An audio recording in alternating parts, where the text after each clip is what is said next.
Arkadaşlar bugün yeni bir seriye başlıyoruz. Kendi arabalarımızı gösteriyoruz. Bugün Talat'ın arabasını gösteriyoruz. Talat, buyur. Arkadaşlar merhaba. Oğuzhan arkadaşımız yeni bir seriye başlayalım dedi. Arabalarımızı tanıtalım dedi. Ben de arabayı yeni almıştım. Merak ettiğiniz soruları, kronik sorunları, hani uzun zamandır da BMW kullanıyorum. Hani o seriden gidiyorum. Oğuzhan soracak. Sorulara inan bilmiyorum. Ben cevaplayacağım. Bundan sonra devam edeceğiz. Ama farklı arabalarla merak edilen sorulara devam edeceğiz. Öncelikle bir arabayı şöyle bir genel olarak inceleyelim. Bu arabanın boyası, krameri, değişeni nedir? Değişen yok. Sök tak yok.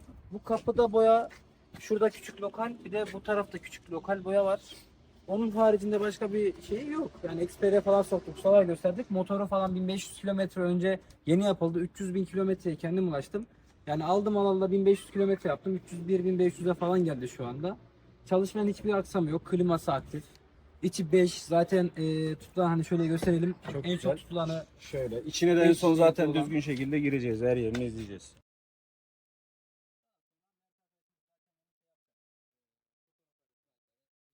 Arkadaşlar yaklaşık 2 haftadır Ankara'da yağmur yağdığı için araba biraz kirli. Kusura bakmayın. aynen. Daha hatta video çekeceğiz dedik. Gelmeden yıkattım. Gene çamur oldu. Gene yağmur yağdı. Gene bir su tuttuk. Yani içine bir de bu arada arkadaşlar arabamız Eren arkadaşımızın, yani Motto kanalının diğer serisindeki arkadaşımızın düğünü oldu. Gelin arabası yaptık. Onda da talihsiz başımıza gelmeyen de kalmadı. Duba mı çarpmadı, çocuklar mı çizmedi, tamponlar geri geri gelip de kadınlar mı vurmadı. Hani özellikle kadın diye belirtiyorum çünkü görmüyorlar. Geri geri gelirken hani bana kızmayın ama kornaya basamadım. Bunlarda da öyle bir şey var ki kontak açık değilken korna çalışmıyor. Anahtarı yere düşürdüm. Anahtarı arıyordum. Kadın vurdu. Çaresiz kaldım. Mert arkadaşım da oraya gösterecek şimdi.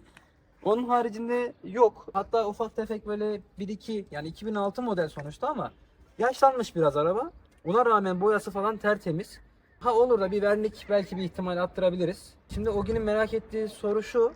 Hani bu paralara bu kasa, yani bu emsal arabalar alınır mı? Bunu cevaplayacağız. Ya bu arabanın 600 bin bantlarında olan bir araba. Dizeller herhalde 700 bin civarlarında. O da 650 falan Yani oluyor. o civarlarda, yani temizlerini bu fiyatlara bulabiliyorsunuz açıkçası. Hani alınmasının en büyük sebepleri gidiyor olmaz. Yani biraz gençlerin binebileceği bir araba. En azından gidiyor.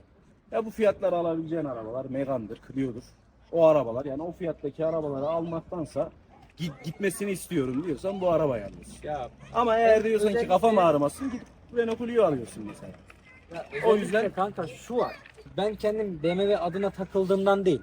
Arabanın tipi ve şeyi, hani duruşu olsun, asaleti olsun, ne bileyim işte, bunlar Anlayın olsun. torklu bir araba. Tabii bunlar torklu bir araba. Bunlar hani bastığında gider, seni üzmez. Bastığında duran, kaporta aksamı olarak da hani sağlam. Şu arabaya göre sağlam. Niye dizel almadım? Bunu da senin büyük sorun. Bunların temizliği, yani şöyle söyleyeyim, benzinin temizliği dizelden daha pahalı. Çünkü Doğrudur. Yani ben piyasası çok araştırdım. bilmiyorum. Bu arada bakmadığım ilan kalmadı. 320 serisinde hem dizel hem benzin. Bakmadığım araba kalmadı. Bu da bizim Ankara'da bir abim vardı Pursaklar'da. Ondan denk getirdik. Hatta şu çarpılan yeri de gösterelim de. Şurası açıldı. İşte buraya Tırnaklarından çıktı. gelirken vurmuşlar galiba. Aynen. Şu kısımdan vuruyor, tırnaklarda çıkıyor. Neyse, çok da önemli bir şey yok, tırnaklar hallediyor. Aynen. Çok fazla uzatmadan isterseniz sorulara da geçelim. Bu arabanın sunrooflu. Sunroofu tertemiz Zaten çalışıyor. BMW'de sunroof olmayınca hem alamıyorsun hem satamıyorsun. Yani aldığın zaman satana kadar atmak, mesela 36'larda değil de genelde 46 kasalarında başlar. 46, 90 ve 60. Bunlar da beyaz renk olduğu zaman en kötü üzerine 50-100 milyar ekliyor. Bu arabada sunroof olmasın, satamazsınız. İlk gelen, ben çok yaşadım hani satarken de alırken de, sunroof ve klima soruluyor. 36'larda klima çalışanı çok bulamazsınız. 90'lılarda da hani şeyleri var artık. Sunroofsuzları çıktı. Adamlar satmaya çalışıyor, satamıyor ama sunroof her şey ya. Yani onun tadı bir farklı. Neden bilmiyorum ama bu arabada en dolusu, yani serisinin en dolusu katlan ayna, hani özellikleri falan hep açık. Hatta şöyle yapalım. Arabanın içinde de hani sunroofuna da, bunlar artık 46'lardan itibaren cam sunroof oluyor. Bunlardan önce 36'larda sac oluyordu. Yani kusura bakmayın, biraz düğünlerine çıktık, içi de biraz pis. Yani oturuşta daha çok ayarlayabilirsiniz. Hani iki kişi rahat arkada, 36 ve 46'lara göre geniş. F10'lar, yani F30'lar, gerçi F10 5 kasa ama F30'lar daha geniş oluyor bunlara. Start stop'la başlıyor. Otomatik vites, manuelleri de tutulmuyor. Genelde bunların 3-16 serileri manuel oluyor. 46 ve 90'da genelde, yani ustalar da otomatiği öneriyor. Otomatik alırken biraz dikkat etmemiz gerekir. Çünkü manuel şanzımana göre biraz daha pahalı, sağlam usta bulmak zor. Onun haricinde hiçbir sıkıntı daha yaşamadım. Hani aldım alalı çok keyifli. Bir de benim hayalimdi. Oğulcan arkadaşla bunu zaten konuşacağız. BMW'ye nasıl başladık falan. Onun haricinde hani diyecek bir şey yok. Bütün her şeyi aktif. Hani camları bu şekilde açılıp kapanır. Hatta çoğunda yok. 4 cam otomatik ki şimdi yeni çoğu arabalar 2023 model olmasına rağmen arka kapılarda şey var, çevirme. Teyip yok bazıları. Aynen, teyip yok. Bir de camları da manuel. Bu otomatik. Ben de çok merak ediyordum bunun sunroof şekli falan nasıl. Şimdi şunda 36 varken sunroofunu böyle hani basılı tuttuğun kadar açılıyordu. Bunda otomatik bir kere açıyorsun direkt açılıyor. Hatta önce kontağa takmamız lazım. Ya bu perdesi şu an perdeli. Bunu kapattığımız zaman hiçbir şekilde dışarıdan çok fazla sıcak güneş olmuyor ama bu şekilde perdesini arkaya doğru da açabilirsiniz. Bu şekilde cam çıkıyor. Gökyüzünü görmek isteyen arkadaşlar buradan bak Şimdi izleyebilir. şöyle, sen Şimdi bir açar mısın? Şunu normal duruşu bu. Bastığımız zaman yukarı doğru arka tarafı kalkıyor. Havalandırma kısmı dediğimiz. Ucuna bastığımız zaman şu an kapandı. Düz oluyor. Ve şöyle geriye bir kere bastığımız zaman da geriye doğru açılıyor. Bir kere daha basınca durur. Ama baktınız kapatmak istiyorsunuz. Eski 36 gibi böyle basılı tutma değil de ileri doğru bir kere tık yaptığınız zaman komple kendini kapatıyor. Ben ne yapıyorum? Genelde arka tarafı açık tutuyorum. Bu ki işin havalandırma. raconu budur zaten. Aynen. Arka tarafa doğru açık olur. Biraz hava alır. Tertemiz güzel. Dışarıdan da böyle güzel durur. Ya bu arabayı kullanan adam bagajı çok aramaz. Yani benim gözümde o. Ya yine geniş. Baktığın Ya zaman yeterli. Bir iki tane bavul Tabii. var. ya O iki bunlar bavul da da yeter ekstradan ne oluyor? Tüp olduğu için bir tık daha daralmış oluyor ama Tabii şu şu alan olmasa zaten biraz daha geniş zaten. geniş. Bir de şeyi de çok rahat. Mesela şöyle hani kapattığın zaman kapandı. Yani böyle vuruyum kapanmıyor bir şey yok. Bizim Aynen. eski arabalarda o vardı. arabada Hızlı sence- kapattığın zaman açılıyordu. Yavaş kapatınca da küsüyordu. Öyle bir değişik bir şey vardı arabaların. Bu arabada sence önü mü arkası mı? Görünüş açısından daha güzel olan. 60 olsaydı önü derdim de 90 için arkası. Bence. Çünkü Bence tam 60'ların tersi 60'ın arkası kanka. Çünkü 60'ı sadece stoplarını görürüz yolda. Hiçbir şey önünü göstermez kimse. O yüzden niye benim arabam Öyle gitmiyor mu? bak. Küseyim mi? hadi şöyle bir motorunu açalım. Motor düzenine bir bakalım. Amasörlü kaput ya zaten var. Ya BMW. Motor biraz geriye konumlandırılmış. Bu yüzden arabanın yol tutuşu gerçekten güzel. Yani ben çok sürmedim E90 ama sahibi söylesin yani bence güzel. Ya gerçekten güzel. Şimdi Allah korusun kaza anında genelde ön taraftaki olan motorların ilk motoruna vuruluyor. Ama bu geride olması yani fabrikasyon çıkışta kule gergisinin olması çok iyi bir şey. Çünkü yandan sağdan soldan vuruldukları zaman ilk direkt motora çarpıyordu. Bu onu engelliyor. Geride olması da önden mesafesini koruyor ki arada şeyi var bunun koruma ne derler ona? İşte ön paneli var. İşte Ya şimdi bir de gel şuraya bak. Arasındaki boşluğa bak yani. Şuradan başladığı anda bak aradaki boşluk bayağı bir yüksek. Aşağıda gene kule gergisinin şeyi var. Yani alttan da koruması var. korumalı var alttan. Yani Aynen. güzel bir araba. Burada hoş bir kapakları araba. var. Şimdi şunu belirtmek istiyorum bu arada. Bu arabayı almak isteyen veya bu emsalde bu tarzda araba almak isteyenler her şeyine dikkat etsin. Özellikle 90'da alt koruma, muhafaza dediğimiz alt koruma kapakları olsun. Çünkü usta özellikle dedi kapakları olsun. Tabii. Kapakları olmayan arabalar genelde oynanmış oluyor diye bana Aynen. belirtmişti. Ben bu Tabii. arabayı ararken 5-6 arabaya baktım. Yalan yok. Bir de şöyle bir bakalım bak. Fabrikanın çektiği çokomastikler üstünde duruyor. Yani şaseler, podyeler. Şaseler aşağıdan da şuradan görünüyor zaten. Şaseler tertemiz bak. Podyeler tertemiz. Arabada söktak yok. Sadece ayar için büyük bir ihtimal şu şeylere girmişler. Arkasında Yok ayar da yok. yok ayar var. Ayar yok kanka. Ya bence var ama usta ekspertizde yok çıktı bu araba. Yok baktılar yok bu da şeymiş Ama var gibi zamanla gözüküyor. şey olmuş. Bilmiyorum en azından bir sıkma gevşetme olmuş gibi duruyor ama Yok kanka o zamanla renk Doğru. atmış. bilmiyorum. Çünkü orada en ufak bir bunu da belirtmek istiyorum. Hani Olcan dedi şimdi Yani kafama eksper raporuna baktım. takılır. O yüzden bir şey yok. Şimdi buradaki renk atmış. Artık zamanla kendini bırakmış. Ben bunu sordum. Hani usta da şey yaptı. Bu göster. Oynanmış değil. Bu zamanla atmış. Bu oynanmış olduğu zaman bu sök taka giriyor. Tabii şöyle bir şey var artık ekspertizler bunun 4'ü de sökük olduğu zaman artık söktakta değil değişen yazıyorlar. İşte Artık söktak da yazmıyorlar senin yani. dediğin şeye göre bu arabanın burası sağ ve sol çamurlu şeye girer. Söktaka girer ama söktak olmadığı için bu orijinal hali Ya kanka kalmış zaten olacak. ekspertize çıkan da biz usta değiliz. Ama şuralar falan bak. Şuralar hiç oynanmamış. Burası belli. Şurası kirli sadece şu anda. Ama hiçbir anahtar girmemiş yani. Ama kanka burada şimdi sürekli bura aldığı için artık ne şey yapmıştır. Bilmiyorum, su aldığı için de olan. Zaman zaman kendine bırakmıştır. Neyse bunlar önemli Kanka şeyler değil zaten Bir de. arabayı bir çalıştıralım, bir sesini duyalım. Çalıştıralım. Bir çalıştırırsan sana zahmet. Arabanın şöyle bir çalışışı nasıl? Güzel çalışıyor mu bir onu görelim.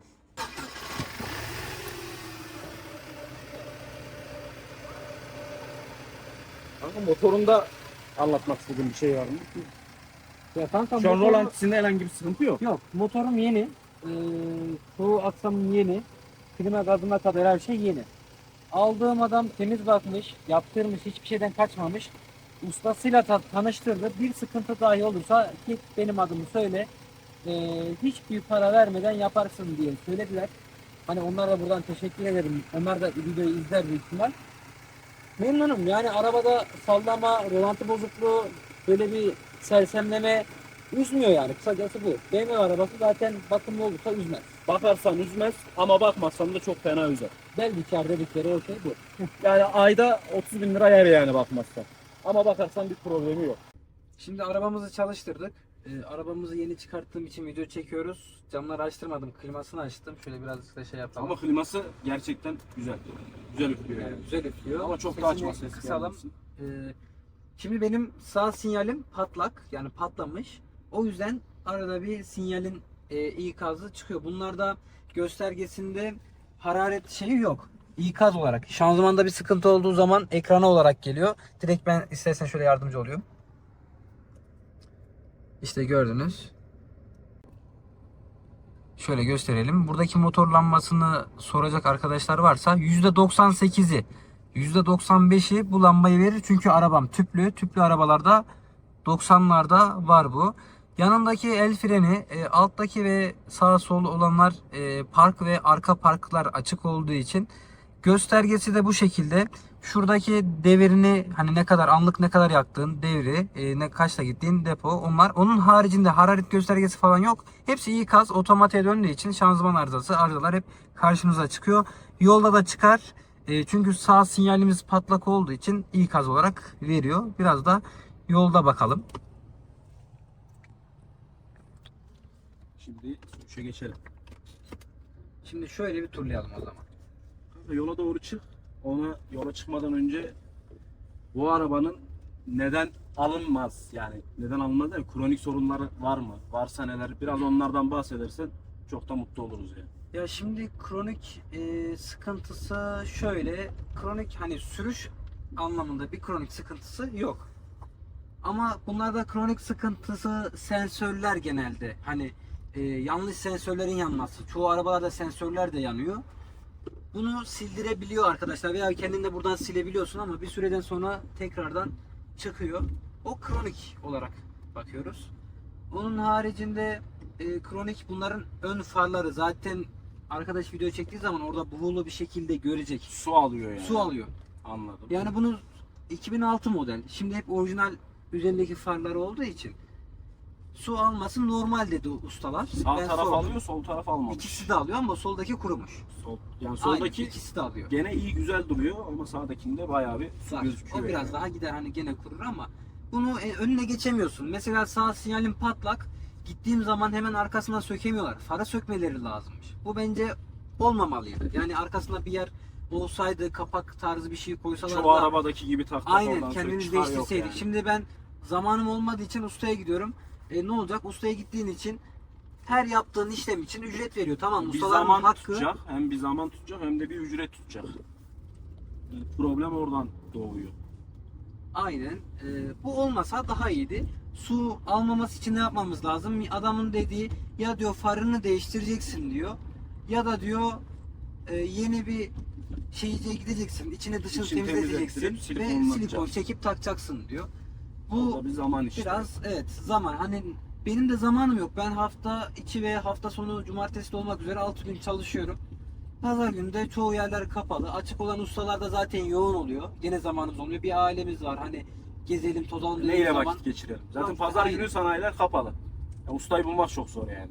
Parçacılar zaten kapalı.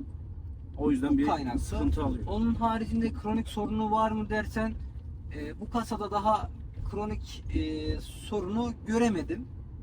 Bunlarda bir de bilmiyorum, bir kişiden duydum. Katlanma aynı olduğu için genelde çoğu katlanmıyor. Çabuk bozuluyor diyenler var ama Motorunda problem var gibisinden. ya motor ya şimdi şöyle, ben şuna da çok dikkat ediyorum araba alırken. 270 bin kilometre ve 400 bin kilometre olan arabalardan korkarım. Niye? Çünkü 300 binde bir motor yapıyorlar çoğu.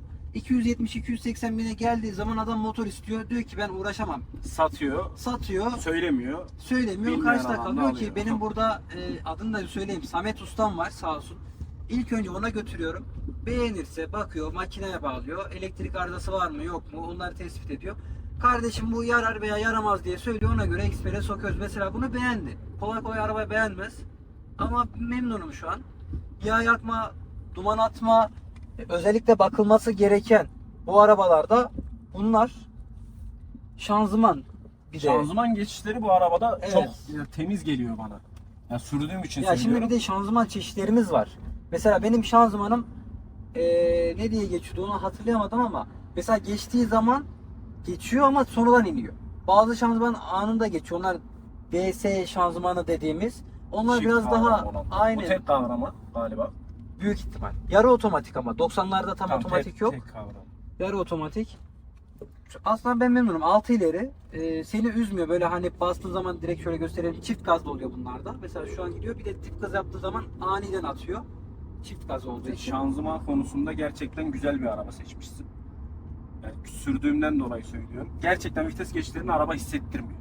Hani ne olur 90 yani bu araba 2006 model. Kaç yaşında oluyor? 4, 23, 27 yaşında. Ya bizden büyük. Bizden büyük 27 yaşındaki arabanın şanzıman geçişleri ki bu arabanın şanzımanıyla da ilgilenilmemiş. Galiba bildiğim kadarıyla. Ya şanzımanı hala ilk günkü gibi yani. Tak tak atıyor. Güzel bir şanzımana sahip. Yani bu arada ben bizden büyük derken tarih olarak demedim. Yaşantısı olarak dedim yani. Tabii yaşantısı. Çünkü ben bu arabanın hani bilmiyorum kaçıncı sahibiyim ama hangi yerlerde gezdiğini bilemiyoruz. İnsanlar nasıl kullandı bilemiyoruz. Ya ben şahsen çok temiz bakıyorum. Böyle çok takıntılıyım. En ufak bir sesle hemen sanayiye giderim. Hemen bir şekilde yaparım. Ama yanlamaktır, sıfır çizmektir öyle şeyler bize göre değil. Benim 3-4 tane galerici arkadaşım var. Araba aradıklarında genelde beni arıyorlar. Hani arabanı satıyorsan alalım. Çünkü gerçekten biliyorlar ki arabaya temiz bakıyorum. Araba Bundan önceki sahiplerini tanımadığım için nasıl kullandıklarını da bilmiyorum. Korkuyorum. Hani araba alırken de aslında her insan korkar. Ya motoru iyidir, şanzıman iyidir. Bu sefer başka bir yerden sıkıntı çıkartır. Şöyle baktığım zaman 2006 model araba göğsüne gelecek olsak ben şahsen şu göğüs tasarımını beğenmiyorum. Ya bunu şimdi buradan söyleyeyim Ama çünkü 2006 model arabadan ne bekliyorsun yani? Bir doğru. abi şimdi 2006 model araba mesela E60 da 2006 model ama bir tık daha dolu. Ya Bunu şimdi da en o- azından bir göstergeli bir double ekranda ekleyebilirlerdi Ama yani. şimdi şöyle bakarsan E60 dediğin senin 5 kasa. Yani o 5 kasa dediğinde premium'a girer. Bu da Senin araba premium. premium değil. Bu araba C segmenti bir araba. Ama Ya, 5 segmenti kasalar senin D dediğin- segmenti bir araba, anladın mı? Yani çok da şey yapmamak lazım. Yani ben kendi Yani tavsiye E60'la şeyimi söylemek istedim. kıyaslamamak lazım ama hani bakarsan tabii yapabileceğin buna da EBT ekran da yaparsın. Ya Ki mesela yapacaksın NVT da. ekran yapacağım. Onun da videosu gelir. Aynen yaptırma ekranı şimdi burayı kesiyorlar.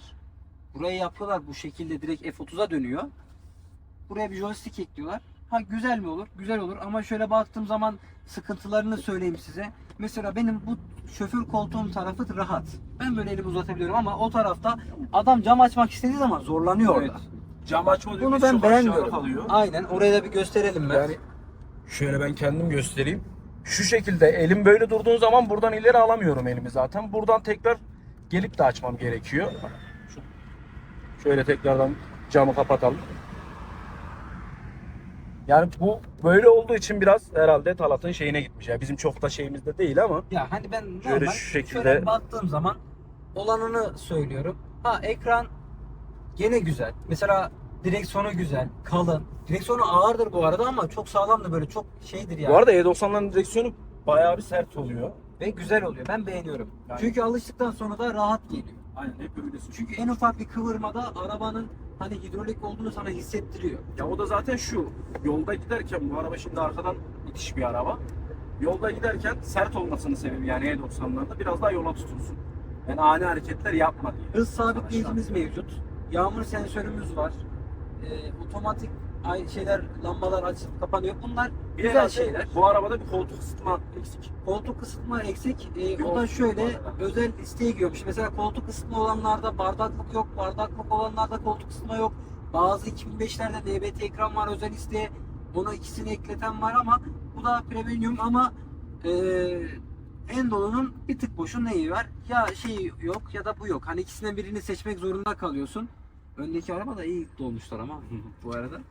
Yani şöyle bir baktığın zaman arabanın Mesela buradan kolçak. Yani bu kolçak olmasa olmaz mı ya? ileri gidiyor, geri İleri gidiyor. geri ileri geri. Buradan kalkabiliyor. Ayarlanabilir Burada kolçak. AUX'umuz burada. Telefonluk falan oluyormuş. Yani Bir şey telefonumuz olarak eksik. telefonluğumuz falan hani bardaklık falan her şey mevcut. Arabada biraz iç temizlik istiyor. Aldığım kişi içinde sigara içmiş. Ben sigara kullanmıyorum, içirmiyorum. Bundan önceki arabamı zaten biliyorsunuz ne kadar temiz olduğunu. Ya öyleydi. Çok temizdi arabası. O arabanın içinde diğer sahibi de sigara içmemiş. Hani ilk sahibini Aynen. falan bilemeyiz ama araba çok temizdi. Buna bir detaylı temizlik. Bir pasta cila, bir seramik falan atarız. Yani Peki araba güzel otomatik gider. şanzımanda sizce nasıl bir rahatlık var diye bir soru almıştım ben. Bunu da bizim yorumcu arkadaşlarımızdan birisi bana hani araba aldığımı ben bir paylaşmıştım çünkü takip ediyormuştu Instagram'dan. Oradan ulaştı bana. Ya şehir, Ankara, İstanbul, İzmir gibi yerlere gittiğinizde trafik var. Dur kalk yaparken rahatsın. tabii. O yönden rahatsın. Ama tabi manueller şeyde masraf olarak biraz daha düşük. Ama bunların da manueli tutulmuyor. Tabii bu arabanın da şanzımanında bir şey olduğu zaman yani yaptırmaya kalktığın zaman büyük meblağlar ortaya çıkıyor. Hani manuel şanzıman öyle değil. Ya şimdi Ama de şimdi şöyle her şey bakarsan da- pahalı. Ya bu arabayı aldım ben ya BMW aldım. Bu fiyatlara çıktı. İnsan bir otomatik ister bence. Ki Ya bu ben de arabanın otomatik için çok aldım iyi. sen biliyorsun yani. Aynen. Çünkü manuelden o kadar yorulmuştum ki dedim ki artık uğraşmayacağım. Olcan dedim yani ben artık bir otomatik istiyorum. Bana dediler ki gel otomatik başka bir ara dedim Ya. kesinlikle hayır. Şu Değil. logo olacak dedim ya. Beni sen buna hasta ettin. Çünkü ben önceden BMW severdim. Kullanmadığım için tadını bilmiyordum. Tadını ben biliyordum. Bu da işte tadını Espriden aldıktan sonra. nereden nereye dediğimiz yani 83 Doğan, Favorit, beyaz BMW, gri BMW en sonunda 90'a geldik. 46'nın tadını bilmiyorum. 46'ya binmedim. Ona da dedim ki tekrar alacağım, tekrar değiştireceğim. Gerek yok 90'a binelim, borçlarımızı kapatalım. Çünkü önümüz evlilik. Hani evliliğimiz yaklaşıyor. Bekarız çünkü. O yüzden birazcık da rahat bakabiliyorum. Arabanın bakımları yaptı. Yarın Allah göstermesin bir sıkıntı olsa evli olsan evli bir adam, durumu orta düzeyde olan bir adam bu arabanın şeyine yetişemez, masrafına yetişemez. Ben bile bekar olduğum halde zor yetişiyorum. Aman basamıyorum, aman yanlamayayım, aman bir sıkıntı çıkmasın, aman çukura yavaş girelim. Arabaya bir zarar ziyan gelmesin. Aslında bazı tatlarından da mahrum kalıyorsun böyle olduğu zaman. Ama ben daha çok ya ben yanlamayı sevmiyorum. Ya En şöyle, çok iyi yanlamaktan beyazdan rahatsız hatırlıyorsun değil mi? Ya tabii. Mesela şöyle bir de hızına bakalım biraz mesela ani yükselmeye İşte- geçti. Tek sıkıntı kanka şu an yol çok dolu. Çok da basamıyoruz. Basmamıza da gerek yok zaten bu yolda. Hız sınırlarına uyarak gidiyoruz şu anda. Hani sürekli bu yolu kullandığın için büyük bir ihtimal Ya bu kısa. yolda çok şey olduğu için otomatik araba sana daha güzel geliyor. Çünkü sürekli frene bas, vites düşür, ondan sonra vites yükselt falan hiç gerek yok. Yavaş yavaş gidiyorsun. Ankara'daki arkadaşlar da izlerse biz Yenikent'teyiz. Ankara biraz kalabalık ama benim bu taraf sakin olduğu için ya yol beni yormuyor. Otomatik vites hiç yormayacak o Yani gün yüzden. içinde 15 kilometre falan ortalama yol yapıyorsun. O da nasıl? 15 Zevki kilometre. kedere gezersen 15 kilometreyi bulur. Onun dışında yani 10 kilometre civarı. Günlük 10 kilometre. Sadece işe git, Bekliyoruz. işten gel, bu kadar. Başka da söylenecek çok da bir şey yok herhalde. Ya mesela şu ışıkları güzel. Mesela aydınlatmaları olsun, birebir olsun. Arabanın sağda solda her yerinde ayna var. Aynen. Şurada bile ışığı var. Airbag'leri de var. Makyaj ışığı. Arkadaşların hani 8 airbag'ten oluşuyor. Önlerinde, kapılarında, arkalarda, şu kenarlarda her yerde var. Bu da güzel bir şey aslında. Ama işte şöyle baktığın zaman kanka eski model arabalarda çalışmama ihtimali çok yüksek.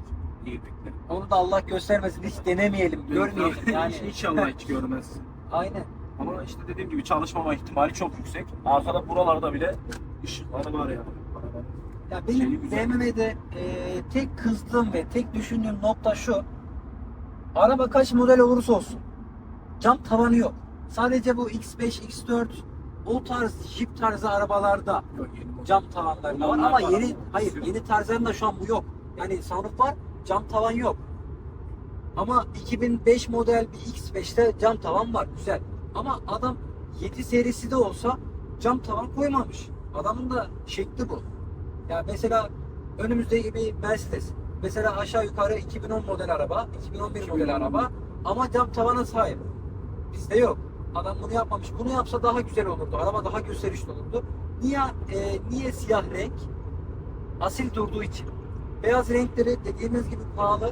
Harici bir rengi de ben sevmiyorum. Çünkü bir arabada tamam kırmızı, mavi yakışıyor ama bir arabada ben ya siyah ya beyaz diyorum. Senin düşüncen nedir? Ben griyi çok seviyorum. Ya gri de güzel. Özellikle bu BMW'lerde galiba Nardo gri var. Nardo gri çok yakışıyor bu arada. Mesela benim gri de iyiydi. Senin gri çok iyiydi. Tam gri değildi. Bunların- Biraz koyusuydu ama güzel. Yani tam gri denmezdi. Bunların yeni modellerinde Nardo gri var işte. O çok güzel duruyor. Yani şu Siyah anda- zaten her arabaya yakışıyor bence. Asil bir renk olduğu için. Kesinlikle. Beyaz araba benim için boyanmamış arabadır. Ama E60'a, E90'a bilmiyorum ama E90'a çok yakıştırmıyorum ben ama E60'a çok yakıştırıyorum beyazı. Bu arada şunu da belirtmek istiyorum. Zevki kedere yapılan işler vardır. Mesela ben bu arabayı aldım. Aldığım kişi arabayı biraz ısırmış. Yani aşağıya doğru yakınlaştırmış. Bu beni bazen gösteriş olarak güzel. Bazen yoruyor, bazen çok iyi. Çok iyi olduğu durum yol tutması. Ama kötü olduğu durumu söylemek gerekirse takır tukur takır tukur ön takıma zarar veriyor. Bir yerden geçerken zorlanıyoruz. Ondan sonra çukurlar direkt şeye vuruyor artık. Akisleri olsun, akis başları olsun. Bu da sıkıntı. Konfor kesiliyor biraz. Normalde orijinalinde bindiğiniz ama konfor daha yüksek. Mesela ben Biraz daha sertleşiyor araba. aynen. Mesela şey yapmadım. Yüksek jant da takmadım. 18 veya 17 olması lazım üzerindeki. 17 ya bunlar. 17 miydi? 17 olması lazım. 19 at diyorlar ama Yok. üzerine yorar. Çok Çünkü araba yorar. zaten yere yakın. 19'da yere yakın olduğu için biraz daha jantla iç içe olduğu zaman kütür kütür alttan vurur. Ben de diyorum ya masraftan kaçınıyorum. Arabaya biniyorum ama düzgün kullanıyorum. O yüzden de galerici arkadaşlarım bildiği için de gelip benden alıyor veya çok temize olduğu için bilen arkadaşlara daha çabuk satabiliyorum. Yarın bir sıkıntı olsa moda yükseltmek istesem zorlanmıyorum satarken. Moda yükseltmek istedim. Moda yükseltmek Model isterken yükseltmek istersen. bazen konuşurken de hani ağzımız şey yapıyor yani. Tabii. Sabahtan beri konuşuyor ya biz susmadan. Ya araba 301 bin kilometrede. Yani 301 bin kilometredeki bir araba için kondisyonu gerçekten güzel. İç kondisyonu da gerçekten güzel. Sadece istediği bir tavan biraz sarkmış ki bu arabalarda kronik bildiğim kadarıyla. E90'larda. Onun dışında da kanka araba bence benim gözümden alınır mı? Alınır. Ha şu da olabilir. Bazı insanlar daha yeni modellere yönelebilir. O zaman işte Renault'a, Ford'a ben mesela Ford'a biniyorum. İşte sen Jetta'ya biniyorsun. Bu adam BMW'ye biniyor. Yani hepimiz ayrı arabalara biniyoruz. Hepimiz aynı kendi birbirimizin arabasını sürerek ayrı tatlar almaya çalışıyoruz. Bu arada Ankaralı'da olmazsa olmazı arabada şimşir kaşık asla eksik olmaz. Asla. Bilen bilir. İyi çalarız, iyi oynarız. Öyle. Ya bir de mesela şunu da değinmek istiyorum. Konsol olarak yani mesela şu sinyali olsun, yağmur sensörü, hız sabitleyicisi falan hepsi çok iyi. Şu var. Mesela çubuk her zaman aynı yerinde. Mesela sinyal şu ama hep aynı yerinde. Geçtiği zaman kendi şey yapıyor. Hep aynı stabil yerinde kalıyor. Bu hoşuma gitti. Mesela yağmur sensöründe çalıştırmadığın zaman ayar yaparken yukarı kaldırıyorsun, ayarını kendin belirliyorsun. Hani böyle yukarıda kalsın, aşağıda kalsın şey yok. O hoşuma gitti. Mesela sinyalle vuruyorum. Gitti. Hep aynı. Çubuk aynı ama içindeki o adamlar onu ayarlamış. O güzel bir şey. Mesela şu an sinyal veriyorum ama çubuk hiç hareket etmiyor. Sadece dokunman yeterli. Bu güzel bir şey aslında. Aynen, ben şaşırmıştım. Mesela ani hızlanmalarda güzel. Kaçıyor. Benzinli alınmaz gitmez diyenlere gelsin. Bu lafım gerçekten gidiyor araba. Şu an basamıyoruz. Bak, çok fazla. ani köklemede gidebilen bir araba. Ha, turbo dizel daha iyi. Turbosunu niye almadım? Turbosu kronik sorun olan turbosu. Turbo sürekli ustanın söylediğine göre turbo sürekli arıza veriyormuş. Benzinlinin bakımı biraz daha hafif. Turbo biraz daha turbo dizeller, Şöyle. dizel dediğimiz arabalar biraz daha Bu bakımı arada ağır. turbasının biraz daha hani hızlı bir şey vermesi turbosunun. Turbosunun çok hızlı şey vermesinin sebeplerinden biri de bu arabanın torku çok yüksek. Şimdi ne yapıyor adam? Arabayı çalıştırıyor, araba soğuk. Soğukken veriyor gazı gözüne. Yani şimdi soğukken bu arabanın gözüne verirsen o turbodan da sorunu alırsın. Çok basma. Ya şu anda zaten hissetmiyorum. Mesela hissetmediğim zamanlar basıyorum. Bakıyorum araba 120-140 ki 120-140 da şehir içi yüksek bir rakam. Yüksek bir sayı. Yüksek Tabii. bir kilometre. Otobanda çok rahatsın. Giderken hani hız sabitleyicisini yapıyorsun. Araban otomatik. Sadece hani yol boşsa rahatsın ama yol doluysa da frene basıyorsun. O seni rahatlatıyor. Debriyaj hani olmadığı için ya bir tık daha İyi, avantajlısın yani sol Sol ayağın ayağın boşta. yok. Aynen, sol ayağın yok. O yönden iyi. Yani kontrolü iyi. Aşkını anlatabileceğimiz bir şey kaldı mı? Özellikle bayanlar için, kadınlar için otomatik arabayı ben tavsiye ediyorum. Çünkü geri kaçırma derdin yok. İşte vites değiştirme, yolda bir sıkıntı yaratma gibi bir derdin yok. O yönden iyi. Mesela ben kullanıyorum. Ablam kullanıyor. O yönden rahatız. Hani ilk defa süren adam bile rahat. Ama otomatik sürmeyi hani hiç sürmemiş bir adama verirken de korkarsın. Sol ayağıyla frene bastığı zaman yapılan en büyük hatadır bu. Takla attırır. Şöyle, ben bu arabayı ilk sürdüğümde duracakken duracağım, frene bastım ve debriyaja basmak için ayağımı attım.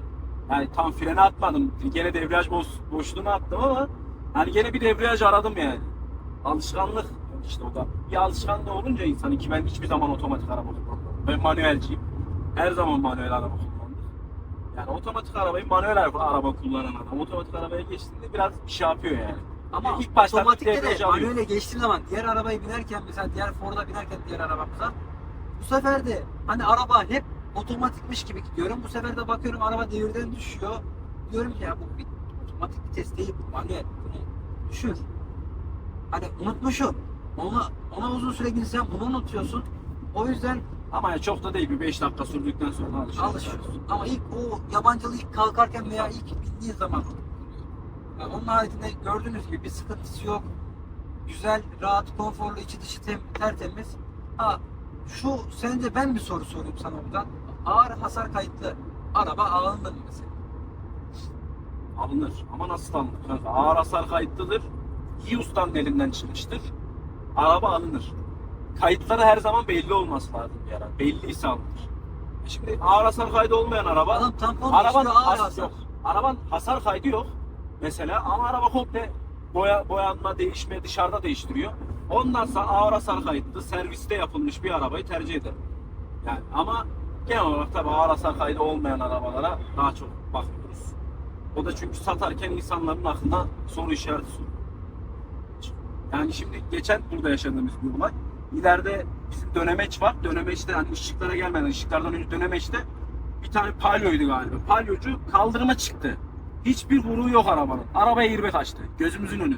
Aksent. Şimdi o adam, Aksent miydi? Aksent. Aksent. Şimdi o adam bana gelse, arabasını satsa, ben görmesem bana anlatamaz bu durumu. Yani canlı canlı gördük, bazı, şaşırdık. bazı şeylerde, ilanlarda yazar, arabanın altından alınan darbe sonucu airbag açmıştır. Hadi lan oradan diyorum ben. Ama gördüm, yani gözümle gördüm ki öyle Araba olabiliyormuş. hiçbir şey yok. Yani araba yüksek olduğu için direkt kaldırıma çıkmış ama adam şaşırmış. Niye airbag açmış? Şimdi sen gel de anlat dediğin gibi. Ben de anlam. Ama ağır hasar kayıtlı nasıl alınır dediğin gibi araba çok temizdir. Duruşudur. Hani Serviste mekanik aslında bir yapılmıştır. sıkıntı yoktur. Ağır hasarlı alınır. Ama önceliğin tabi hasarsız olması. Niye? Herkes hasarsız olduğu için daha çabuk, Daha kolay satarsın. kolay satıyoruz. Hatta buradan da girelim, tekrardan video çektiğimiz yere gidelim. Ya freni de iyi aslında arabanın, böyle hani sert bir bastığın zaman duran bir araba. Olabilir. Böyle bastığın zaman da giden, üzmeyen bir araba. Ben memnunum şahsen. Benim tavsiyem, alacaklar korkmasın. Temiz arabayı bulduğu zaman kaçırmasın ama bakımlarını eksiltmesinler. Soldan değil, sağdan git. Bir de iznin varsa ben süreyim. Bir şeyine şey yapayım. Onu bir düşünmem lazım. Bir şey olmaz, bir şey olmaz. Bunu böyle dediğime bakmayın, hani kendi Ya, aramızda bir şaka şakadır bu. Yani sadece belli bir başlı bakmak adına. arkadaşlarım vardır verdiğim. Onun haricinde kimseye araba güvenip veremem. Ya hepimiz öyleyiz. Şimdi bir arabayı sağını sürsen, solunu sürsen ya da şanzımanına bir şey olsa çok ciddi miktarlar Şöyle, harcıyorsun yanlış anlama. yani. Kör ölür badem gözde olur dedikleri laf olur Aynen yani. öyle, Arabada bir aynen sıkıntı öyle. vardır. gelir önüne patlar. Mesela yanında da bir 90'ımız var. Adam yeri almış. Ha, jantlar da güzel. Şahsen arabayı Benim hoşuma göstermiş. gitmedi mesela. Bence zaten arabayı gösteren şey de janttır. Şimdi bir de ben süreyim arabayı. Bir bakalım. Bir de ben farklı bir gözden size bir Ya orada açıklaması videoyu şeyini kesmek yapayım. zorunda kaldık çünkü trafikten dolayı. Bekletmeyemedik. Emniyet kemerimizi takıyoruz. Doğru. Bir de bunlarda şu var. Bunu da söyleyeyim. Arkadan Arka taraftan taktığımız zaman buradan direkt çıkıyor. Emniyet kemeri işaretimiz buradan çıkıyor. Hemen bak Oğuzhan gördün değil mi? Burada lamba yerini görün. Arkadan taktığın zaman da çıkıyor. Bazılarının sensörlerinde de bu kroniktir. Sensör arızası dediğim gereksiz bir yere bazen yanabiliyor. Şu araba geçsin. Ha, motorcu geliyor. Motorcuyu da bekliyor. Motorculara saygımız var ya. Başlayalım. Bak gene vitesi biri takacakmış gibi şey yaptı. Ya araba sürerken sol ayağını unutacaksın ya. Tabii Zaten sol ayağımı şu an ben psikolojik olarak dayadım. Sola dayadım. Öyle gidiyorum. Ya kanka şimdi sürüş açısından şöyle bir araba. Pozisyonu açısından sürüş pozisyonu gerçekten görüş çok açısı açık, güzel. Yani 3 kasa olmasına rağmen biraz daha kompakt bir araba olmasına rağmen şöyle baktığın zaman her tarafını görebiliyorsun hemen. Bu güzel bir artı. Yani artı olarak dediğim gibi bu arabanın hani sürdüğüm için söylüyorum demiştim. Şimdi sürerek de abi vites geçişini hiçbir şekilde hissettirmiyor. Hani bazı arabalarda olur ya yapar. Bu arabada öyle bir şey yok. Yani maşallah 2006 model arabaya göre şanzımanı gerçekten güzel. Yol tutuşu gerçekten Bu arada güzel. şanzımanı daha hiç tamir olmamış, onu öğrendim. Orijinal Aynen, daha aynı şanzımanı. videoda söylemiştim ben sana galiba olmamıştı. Aynen hiç olmamış. Yani ne olur? Yağ, bunlar yağlı biliyorsun yani yağ, Aynen. bunlar da yağ değişiyor. Bunların yağını kontrol etmek lazım. Ha ne olur zamanla bunun bakımı gelir. Motorunu atlatmışız. Hadi iyi güzel adam yaptırmış. Ama ne kadar önce yaptırırsanız bakımı o kadar masrafsız çıkar. Tabii Ya masraf şu olmadan arada az çıkıyor. hani masrafsız bir araç yok dediklerine ben hiç kimsenin hani bir kuruş masraf yok diyen bir adama asla inanmam. Aldığın zaman her türlü bir masraf çıkıyor arabana. Ya baktığın zaman kaç model araba bunlar? Ya abi Yani aynen öyle bunların yani masrafsız olmasının ihtimali yok. kesinlikle. Yani masrafsız diye bir satılan bir özellikle BMW hiçbir masrafı yok abi. Öyle bir şey diyemezsin. İkinci elde diyemezsin. Çünkü senin bilmediğin bir sürü masrafı Ya çıkabiliyor. sıfır arabalarda da çıkıyor ya. Ne oluyor? Adam almış benim arkadaş daha 1500 kilometrede motor satmış. Niye? Kronik. Götürmüşler yeni bir araba vermişler yerine mesela. Veya adam alıyor şanzımanında sıkıntı çıkıyor. Bunlar olabilir. Çünkü Allah yapısı değil ki kul yapısı. Şu an bile giderken her an her şey olabilir. Tabii.